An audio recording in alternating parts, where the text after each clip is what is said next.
The Supreme Court historically doesn't try to rule too heavily on very, very contentious issues because they realize they have no enforcement capabilities.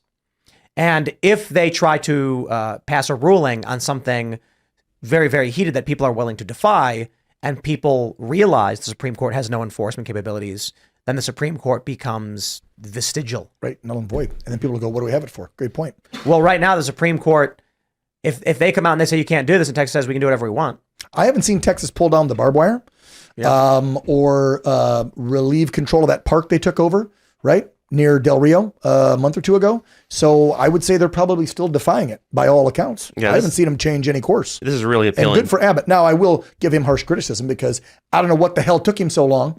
I mean, the invasion's been happening for 3 years and a month, and you just started locking it down in the last 6 months. So I don't know what took them so long. And then all that happened is the cartels and the NGOs that are working with all of these illegals just switched. Okay, Texas is locked off. We'll go to New Mexico. It's liberal. That governor's not going to stop it. She's a nut job. We'll go to Arizona. Same with Katie. Or we'll go to Cali because look at Newsom. And so that's where all the immigration now, the criminal invasion has taken place. They just moved to blue states where we're just allowing it. I live in San Diego. And you should see in the last 3 to 4 months since Abbott shut Texas down, the flooding in San Diego. We didn't see it for the last 2 years, but in the last few months, it's insane. Our airport, I just flew here to see you guys. Airport lined with illegals covered in little silver blankets we're giving them with a little envelope with God knows what in we're giving them, right? Money, cell phones, whatever. And guess what? These weren't women and children. These were all men. Every single one of them I saw were men. And they didn't look like they were downtrodden and came here. Like some of them had on some nice clothes, nice shoes. What I'm like, you're fleeing some horrible country, right? You're an asylum seeker. No, the number of asylum seekers out of this 10 million that have come in is probably less than 10%.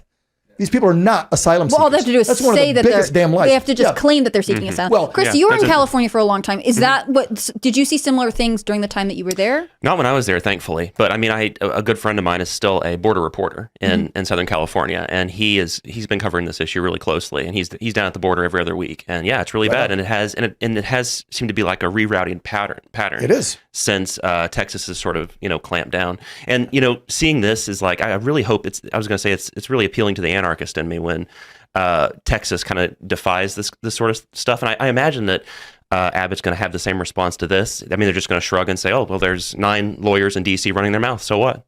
Yeah, that's essentially all it is. Well, when you look at the process that Biden regime set up, they created an app, right?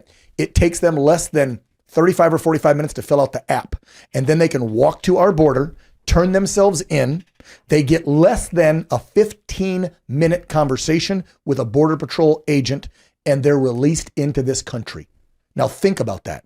If you're coming from where we know, because we've heard it directly from their mouths, where they've emptied Venezuela, Nicaragua, all these third world countries have let out jails, insane asylums, whatever, those folks know if I just fill out that app, and I hop on the train and go up to Tijuana and walk across in California and say I'm an asylum seeker and show them I filled out the app, they let me in the country. They're seeing this. And the NGOs are working hand in hand with them. You've seen the reporting O'Keefe's done. Laura Loomer was down in the Darien Gap in Panama. The NGOs are down in those other countries, working with those governments, working with our government, and telling them to come in. And then finally, I reported this 3 years ago on my show, and people said I was a lying asshole. And I'm like, I've got pictures from Teterboro, Jersey, different airports, showing the unmarked white planes and buses, bringing them, flying them in.